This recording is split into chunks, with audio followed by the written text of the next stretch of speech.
pues diferentes cuestiones de actualidad nos ocupan estos días, muy impregnadas de ese presupuesto municipal ya sí aprobado definitivamente, y por eso pues anteriormente la prudencia pues nos hacía contenernos un poco respecto a cuáles iban a ser los planes, pero ya sí podemos hablar con más certeza sobre cómo son las previsiones económicas para las distintas áreas de actuación del Ayuntamiento cara a este año. Una de ellas es derechos sociales, y tenemos la suerte de tener hoy aquí a dos representantes de ese departamento municipal, concejala Victoria Morales, también Manuel Núñez. ¿Qué tal? Muy buenas. Muy buenas. Muy buenas.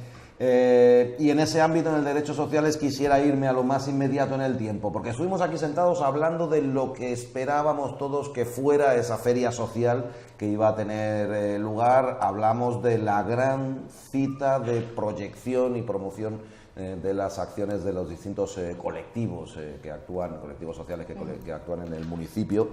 Ya pasó el evento, y mi primera conclusión es que esta sí parece mucho más la línea que se debe seguir en el futuro, ¿no? Muchas actividades, mucho dinamismo. Efectivamente, y además, como recordarás que comentamos también en este programa, considerábamos necesario hacer un balance con los colectivos implicados en realizar la feria, y así lo hemos hecho.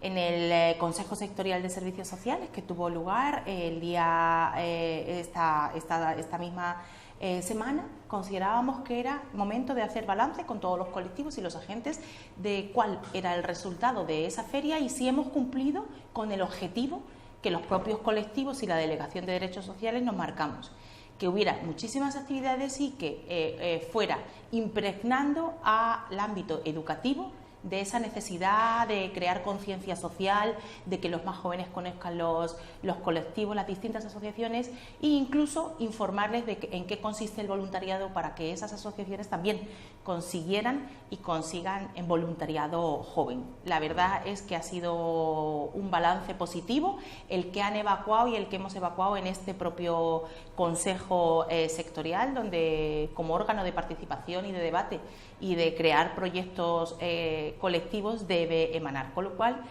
partimos ya de un hecho, que es que todos los colectivos han decidido que queremos seguir en ese mismo sentido, en el sentido de dar a seguir conociendo a los más jóvenes el ámbito social, los colectivos de carácter social, el ámbito del voluntariado, y ahora entonces empezamos a trabajar con ese hito marcado en intentar seguir mejorando aquello que consideramos y que se ha decidido que ha salido bien. Ahora es momento de ponerse allá a trabajar en la próxima feria social. Para quien ande un poco despistado, es que era una edición de cambios. Hablamos de cambiar de ubicación, el hecho de que fuera en un día de diario, un viernes, facilitaba la posibilidad de que la población escolares pudieran acudir a la cita.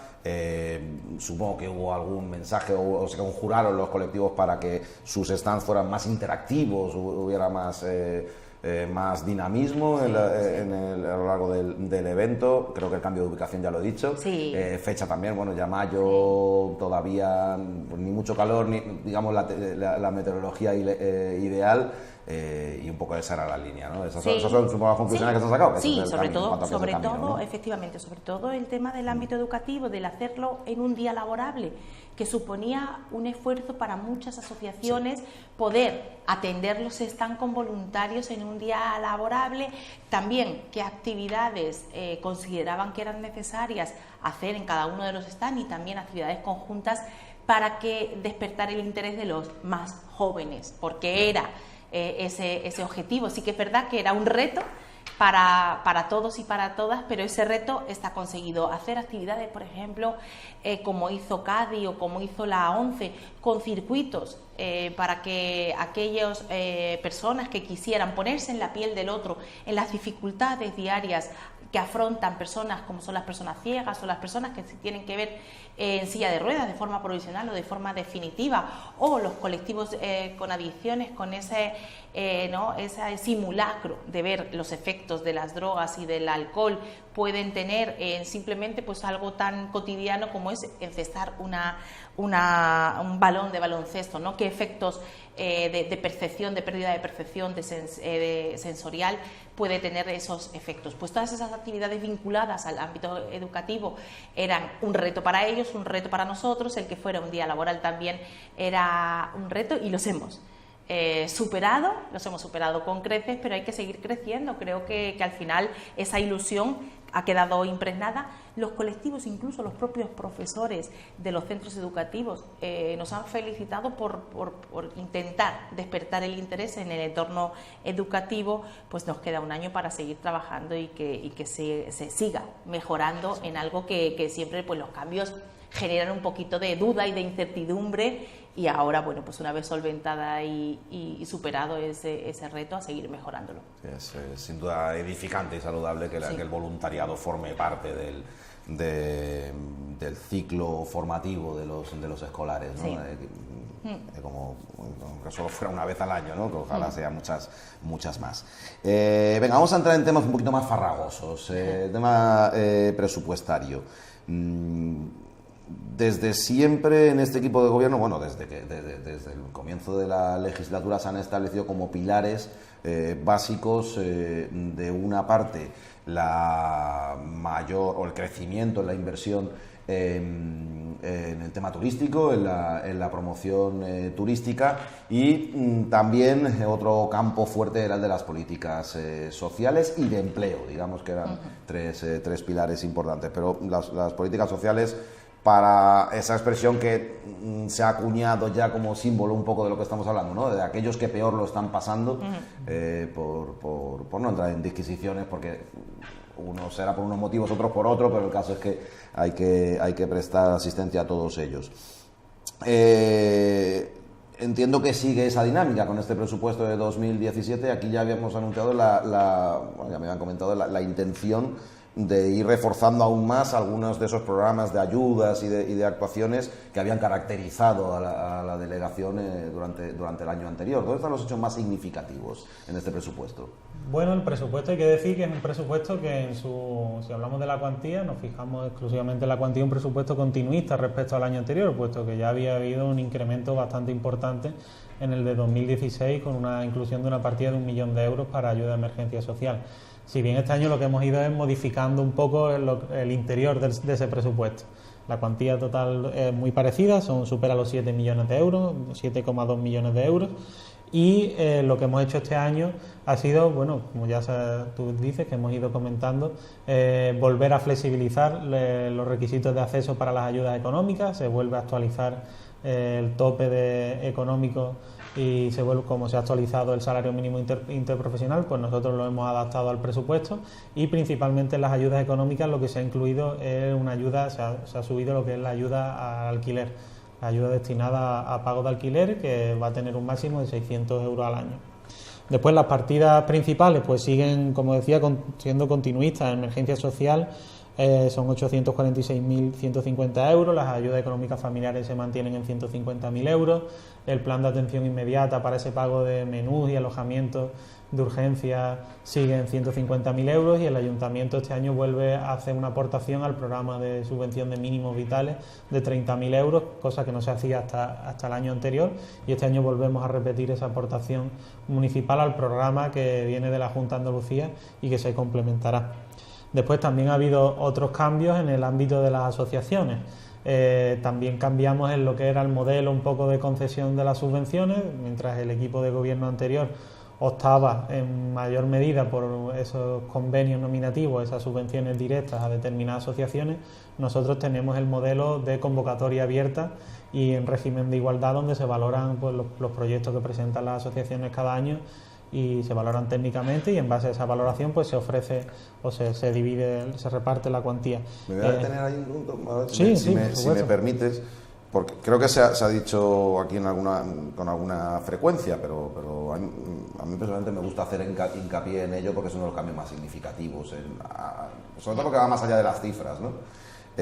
Cuando hablamos de convenios con el anterior equipo de gobierno, en el mejor de los casos y confiando en la mejor de las intenciones, de lo que estaríamos hablando es de asociación se sienta con, pues, generalmente supongo con el político, durante la mayor parte del tiempo fue el concejal Manuel Cardeña, se sientan, conversan y acuerdan que decir, bueno, pues dentro del dinero que tengo destinado para esto, a ustedes les voy a dar tanto. O sea, que era convencer, ¿no?, a la delegación directamente, mire usted, es que yo me merezco que me den ustedes una ayuda.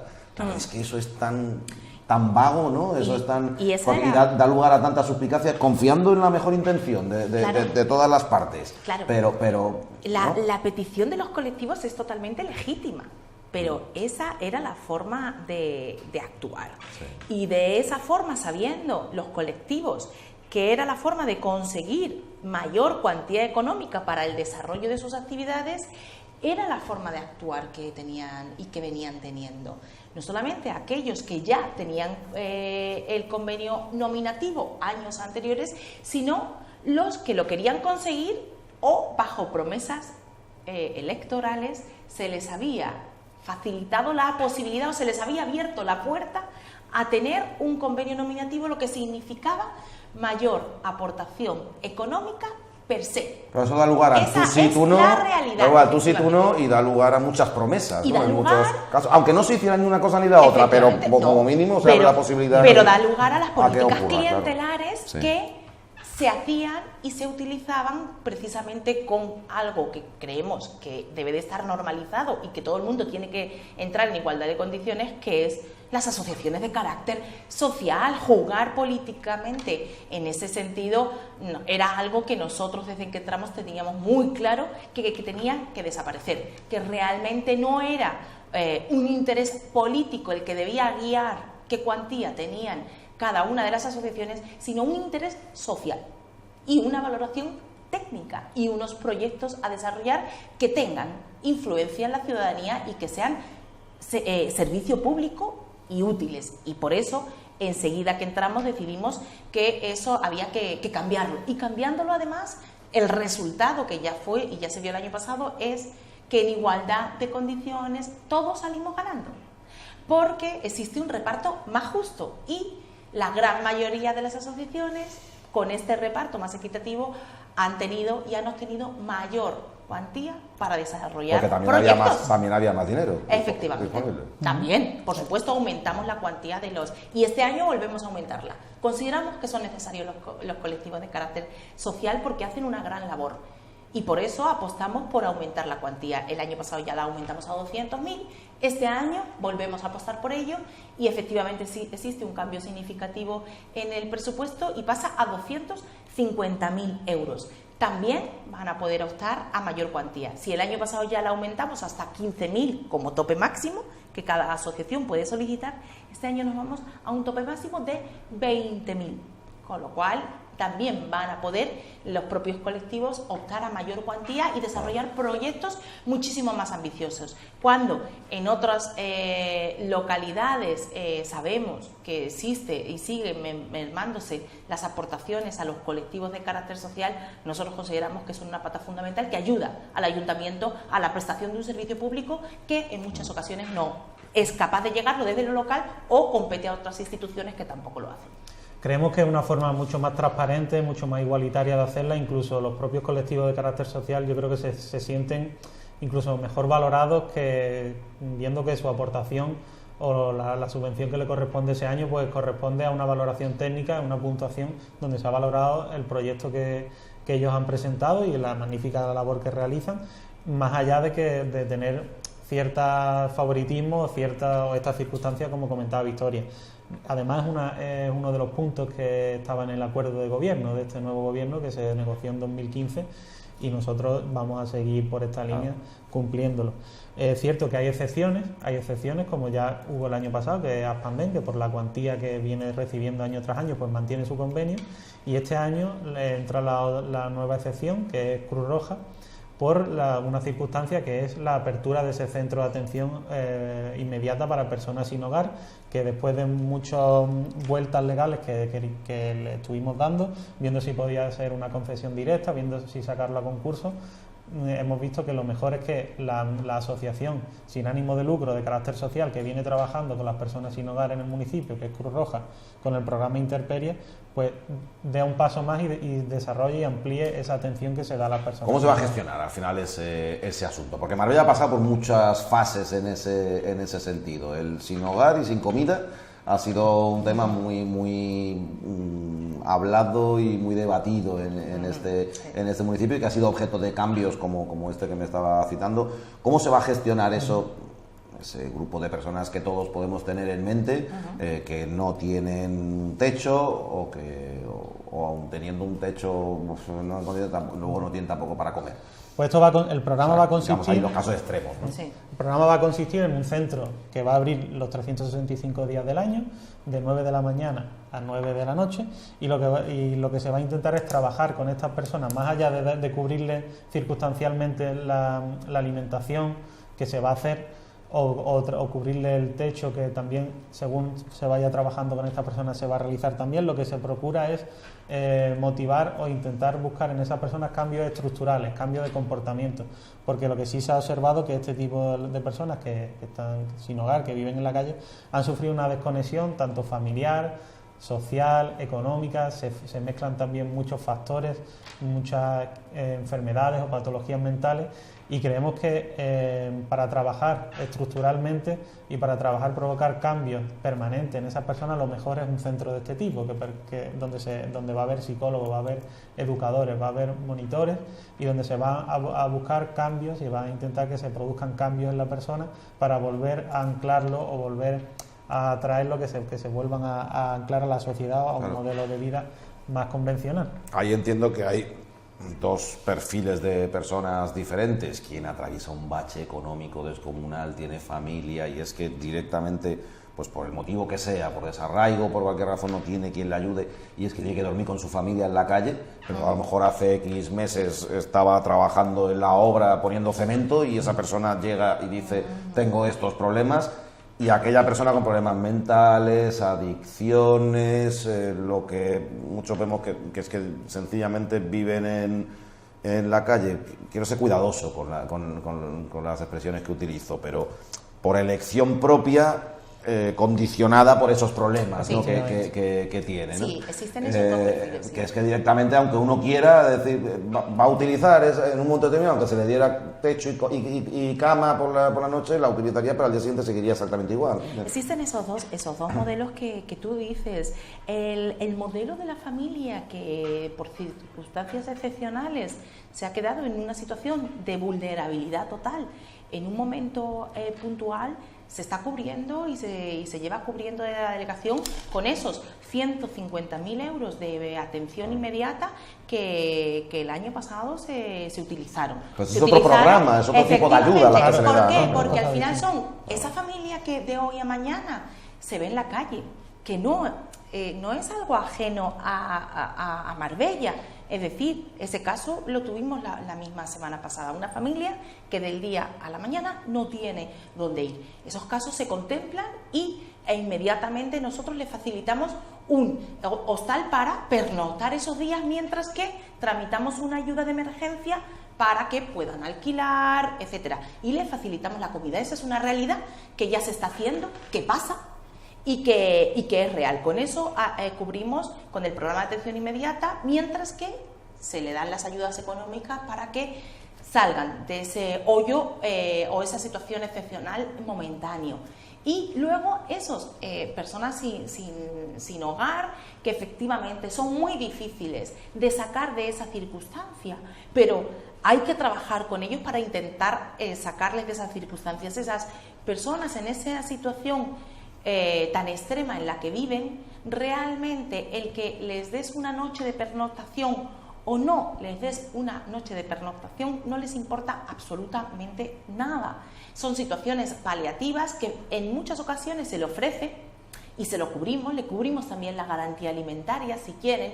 En las horas de frío le hemos ofrecido incluso alternativa habitacional para irse a hostales, y ha habido algunos de ellos que no han querido ir. O sea, sus circunstancias personales, mentales, sociales, psicológicas y económicas hacen que se aglutine una situación muy compleja. Pero sí que es verdad que hay que trabajar con ellos, hay que darles la oportunidad de salir de esa situación. Si no, nunca. Si no tienen esa ayuda, nunca saldrán de esa situación y lo que seguiremos serán dándole ayudas paliativas. Vamos un poco más allá. Creemos que es un proyecto innovador que no va a tener el resultado al 100%, también lo sabemos y los profesionales lo saben, pero sí que es verdad que es intentar dar una oportunidad a aquellos que menos oportunidades tienen actualmente. Yo el programa de ayudas, yo soy el tonto de las metáforas, ¿no? Entonces me lo tomo casi como una caja de herramientas, ¿no? Claro. Llega la persona al departamento y uno tiene que ser capaz de abrir la caja de herramientas y tener una respuesta para el perfil y las circunstancias que afectan a esa persona o a esa familia y demás. Y el hecho de que una determinada ayuda no sirva para esta persona, no quiere decir que esa persona se vaya a quedar sin ayuda, porque debe haber otra. Efectivamente, además es que el ejemplo yo creo que es muy acertado, porque realmente algún acierto. Porque tener realmente herramientas que ayuden a solventar el problema, y no todas las herramientas valen para solucionar todo el problema. ¿Qué hacemos nosotros políticamente? Llenar esa caja de herramientas. ¿Para quién tiene que dar esas herramientas? El profesional, que es el trabajador social. El trabajador social, cuando se sienta una familia o una persona en el despacho, tiene que tener esa caja llena de herramientas para que pueda, si no hace uso de una, hacer uso de otra. Esa es nuestra acción política y esa herramienta nosotros la llenamos de programa de atención inmediata, garantía de mínimos vitales, el plan de atención a los sin techo y todas aquellas herramientas que seamos capaces para que sean, además, los profesionales que consideramos que son.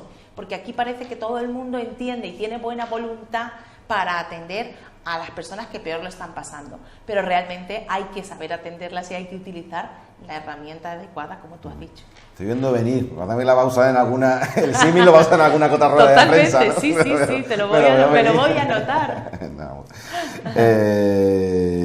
Bueno, pues no sé si me había, porque la verdad es que me había interrumpido. No, bueno, no que sé si habían quedado básicamente, por cerrar el tema de las asociaciones, que volvemos a apostar prioritariamente la convocatoria abierta, que además, como decía Victoria, este año pasa de 200 a 250.000 euros y además tiene la aportación de 20.000 euros de una asignación que tiene el órgano de representación de los trabajadores municipales, que son la Junta de Personal y el Comité de Empresa, y se complementa con 20.000 euros más. Por tanto, vamos a pasar de 200 a 270.000 euros en la convocatoria abierta. Y después, bueno, otro área importante de la delegación, como es el área de mayores, donde este año pues sale un nuevo concurso, está en fase de adjudicación, tanto de talleres de actividades, de manualidades, de ocio que tienen en los centros, tanto como las actuaciones musicales, y vamos a mejorar, va a haber más horas tanto en los talleres, va a pasar de 5.510 horas a 6.000 horas al año, y las actuaciones musicales pues pasan de 1.696 a 1.737. Por tanto, consideramos que volvemos a dar un avance y volvemos a mejorar el servicio que se le da a las personas mayores en los 9 centros que tenemos de participación activa repartidos por todo el municipio.